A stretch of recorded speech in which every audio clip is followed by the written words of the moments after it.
Oh man, I had a nice fun intro for this. The first time that I attempted to record it, I said the first time. So what had to happen was I came here on the Bibbs Corner podcast. I didn't set up or anything. I'm recording this on my phone, like taking it back to the very beginnings of my podcasting life, right?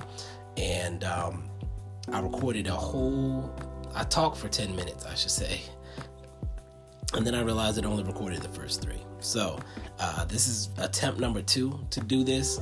Around the third quarter of the game tonight, Reese texted me and was like, "Hey, let's record tomorrow." After the game 2, we didn't record till the next night. So that kind of keeps us in line with where we're at now. But between people asking me for it and, me realizing that, hey, I do have my own podcast, I decided to put out a little audio for y'all. So you're welcome. Thank me later.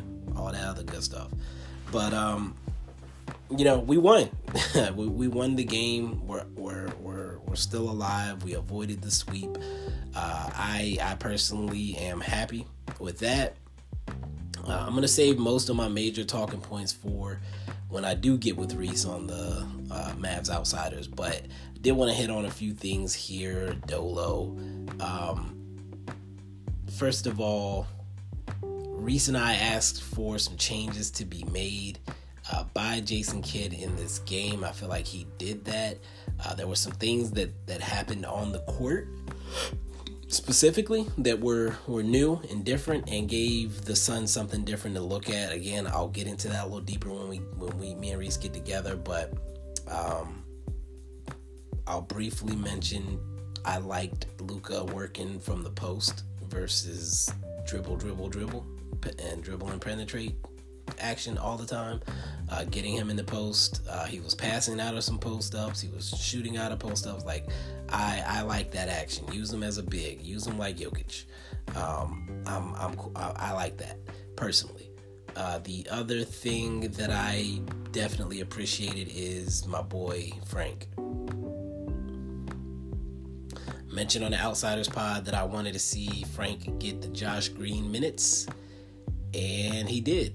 He played almost 13 minutes tonight, played 2 minutes in the first quarter, probably about the same in the second. I think he got some extra minutes when Luka got into foul trouble late in the game, but he didn't do anything at all actually on the scoreboard. But he did play some great defense on Booker. He did have some moments where he cut off passing lanes that the Suns would have had in normal circumstances if he wasn't the one there.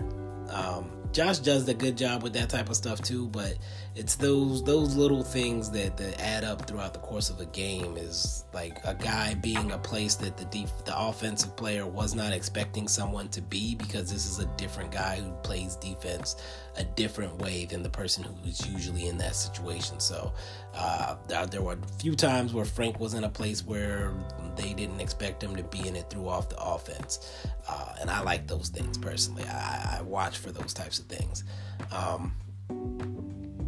I personally wish that they looked at him more as a wing than as a guard sometimes, but at the same time, I do appreciate that he does have some guard skills, and I do think they have to use those in some situations. I don't think he didn't really get a jump. He didn't get a jumper off if I'm not mistaken. I'm gonna check the box score here, but on offense, with him spacing, he didn't seem to have a defined role on the offensive end when he was in. Yeah, he did not take any shots. So I want to see if they're gonna stick with him moving forward in that role. I would like to see them come up with some better plans offensively for him, whether that's sitting specifically in the corner or whatever the case may be, or as a secondary or tertiary ball handler.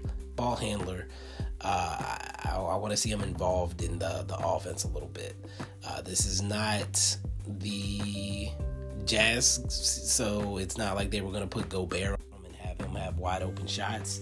So he's got to be moving around, I think, to be a threat offensively. Again, I will see if Kidd sticks with that. We'll see if he does get involved a little bit offensively. Didn't have to tonight. We had enough going from other guys. Speaking of which, and no, I did not go back to check this, but tonight, I don't think I have to check it actually. Tonight, Brunson outscored Luka. He had 28 points to Luka's 26. The shot distribution was great. I think Luka took 25, Brunson took 21. Love to see that type of balance between those two. Both of them realized pretty early on they weren't getting calls when they were driving. And, Luka's still going to make his gestures and whatnot to insinuate that he's not getting calls. But kept playing through it. Brunson, same thing. They were beating the crap out of him, but he kept playing through it. He was playing tough, put his head down, running through people. And they weren't calling offensive fouls there either, so it is what it is. They let him play physical and then be physical. Brunson, the Blue Fox, was doing foxy things, getting in the paint, getting busy. I love to see that. And I'm watching the highlights right now, so that's why it's on the top of my mind. But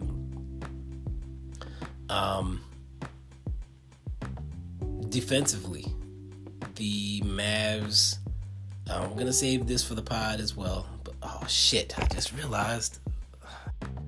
Did it stop recording? No, it didn't. Okay. Sorry, I didn't mean to overreact. But last time it stopped recording when I wasn't paying attention to it. So this time around, the Mavs held or caused a historic amount of turnovers between Booker and CP3. I think 12 between them together is the most they've had in a game ever together.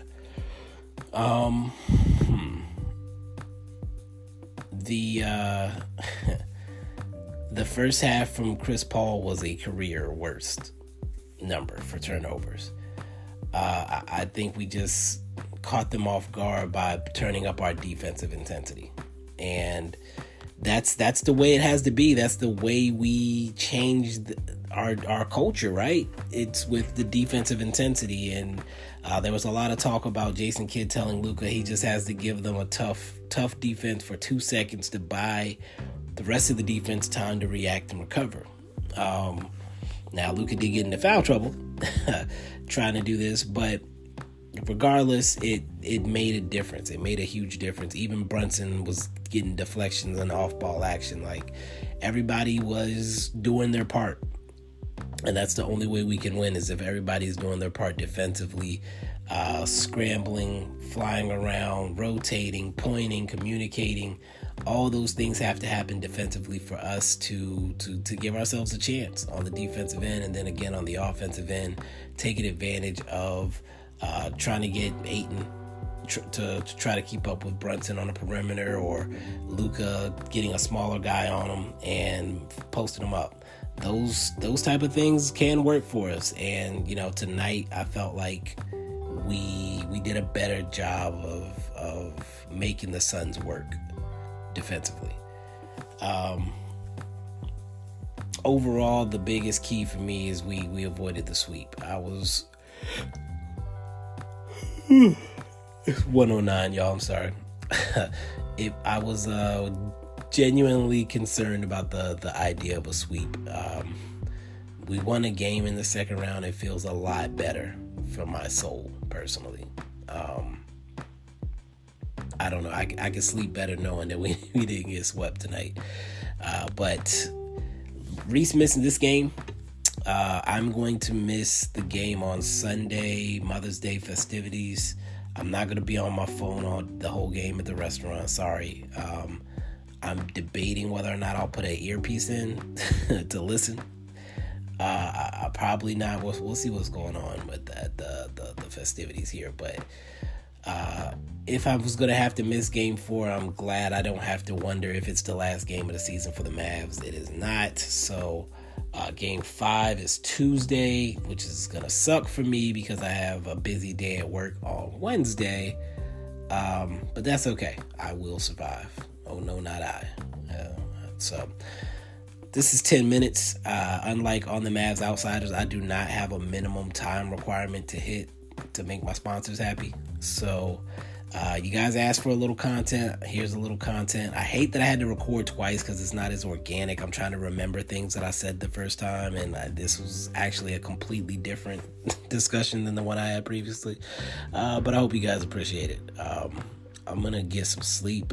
I got a busy day tomorrow. Got to get up early, go to the barber. I'm gonna see Doctor Strange. I guess this is my movie podcast, so I probably should mention that I'm gonna go see Doctor Strange with my sister. That's my Mother's Day gift to her. We've seen every single Marvel movie together. I think there was one I didn't go with her to see, and she was very upset with me. It was actually Winter Soldier. Now that I think about it, I had a guest in town. I took the guest to see it, and she was not pleased that I didn't do that with her. And the guest ended up doing me dirty later in life. But anyway, I won't get into that right now. Maybe on the Outsiders if y'all inquire about it. With that said, I think I'm gonna go ahead and wrap this up. Call it a night. Busy day tomorrow. I'll catch y'all later. Peace.